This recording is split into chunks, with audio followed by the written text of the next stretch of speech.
Hey guys, what's up, man? Thanks for tuning in, stopping by my channel, checking my first video out. I'm pretty sure a lot of you were thinking like, oh, you know, during the channel, or not even at the end or the beginning, I didn't announce or state what was I using, what was going on, what kind of line was I using, my pole or anything. I kind of purposely did that because I just didn't want to like bore you right off the bat with just talking.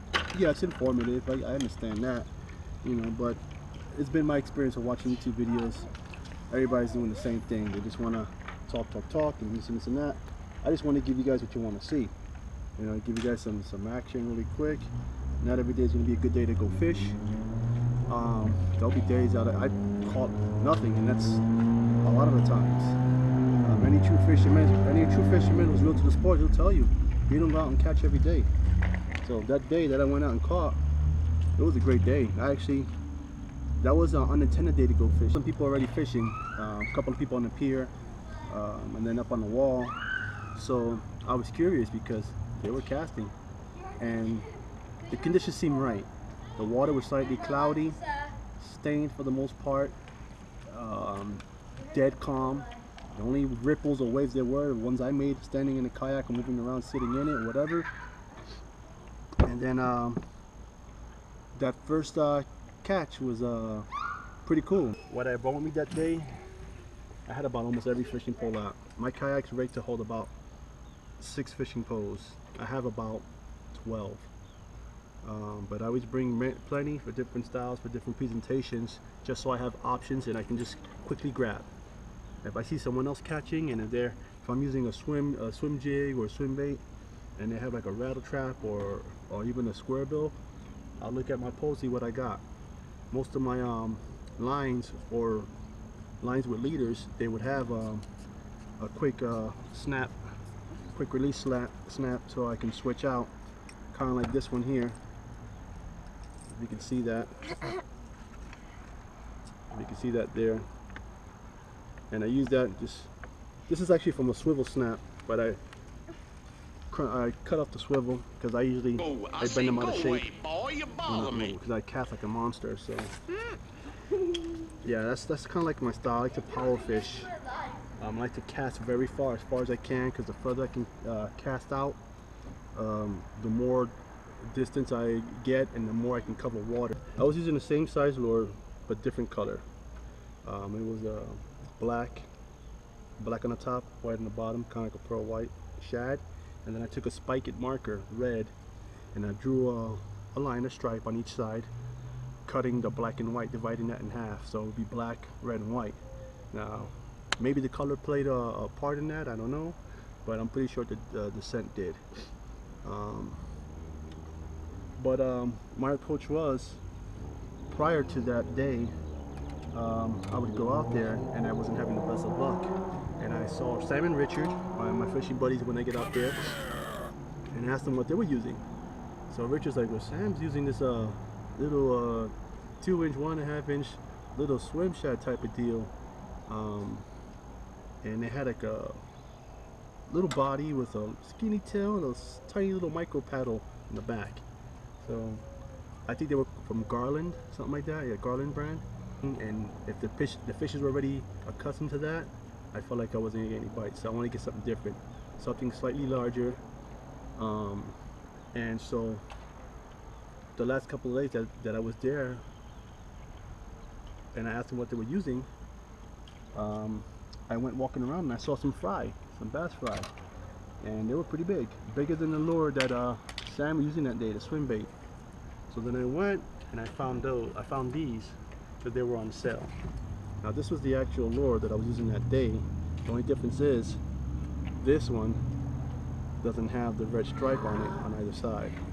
It has a little weight, kind of like a crappie head jig, whatever.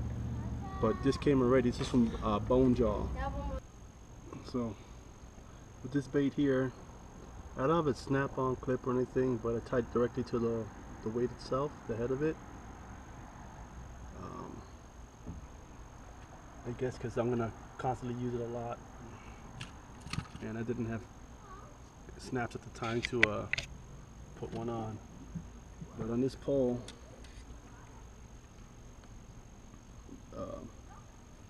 Shimano brand. Get the information off there, but 7 foot.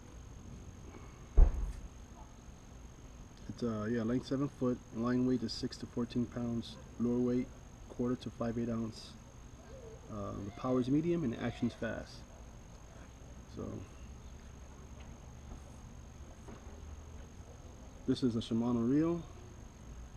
It's the Slade model 1000 FB, and right now I got on it. I got Pro line for the backing line, for the main line, and it's 4 pound test diameter, but it's a 15 pound test. And then I got a fluorocarbon leader, about more or less 4.5 feet. A little too long, but I made it long like that, so if I need to clip off, I have still plenty of leader on. But this is what I was using that day. Nothing special about it. This rod's actually been broken a couple of times, but you know, jerry rigged it. It's still functional. Worked good enough to catch some bass. But yeah, I was on my kayak. I anchored out about.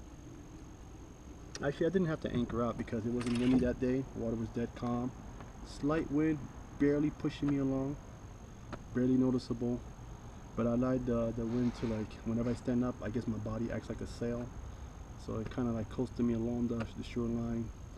And I was just casting at spots. The shady spots first. Things that looks interesting for me or interesting for a bass to be lurking in. And I was casting there, those little shady spots, close towards the reeds. And I started getting hits.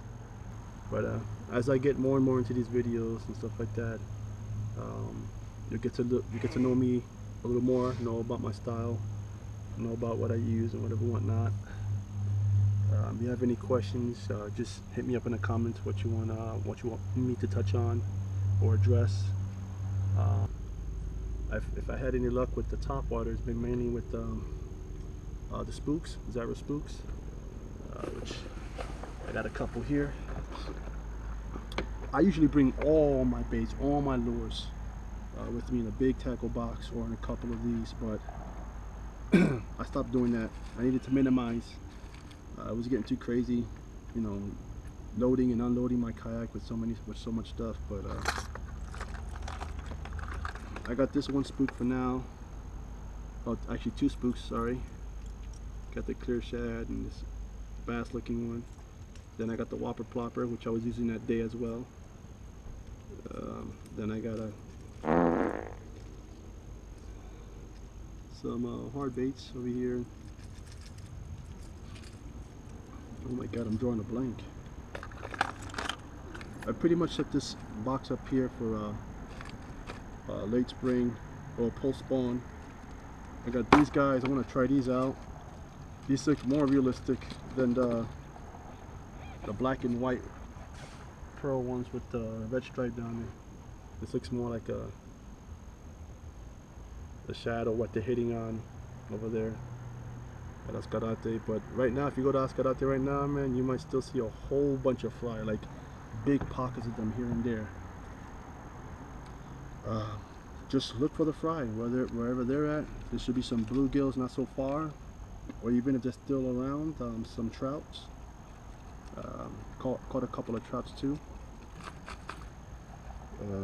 Yeah, if you see me out there in the lake in Ascarate Park, you know, don't be shy. Come up, man. I mean, I'm not gonna buy anybody. You know, I'll talk to you. I'm no one special. You know, I'm always willing to give someone, you know, some tips or show them what I'm using. If, you know, when I'm catching, how am I catching them? To all my friends, my families, and people who I don't know who's tuned in to watch, thank you for looking at my video.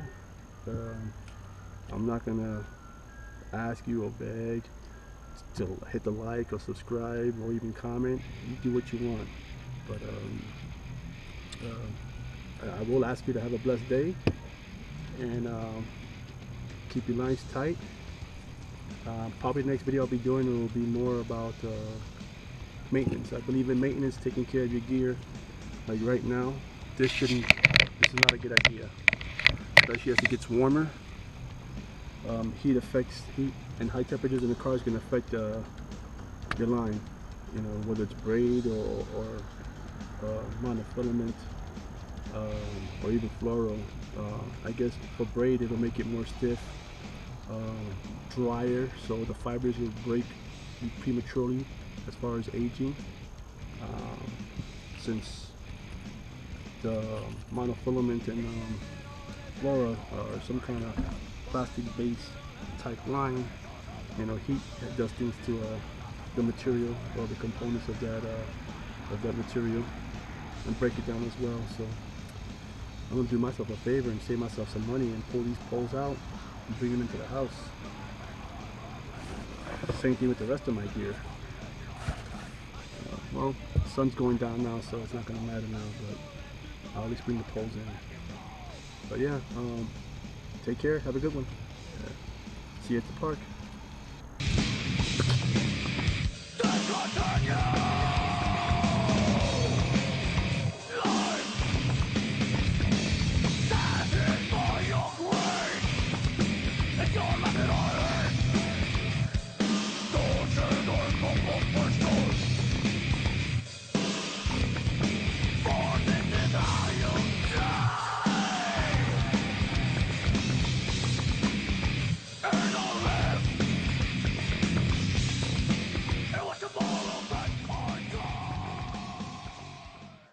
Bash for your ass. What I'm talking about.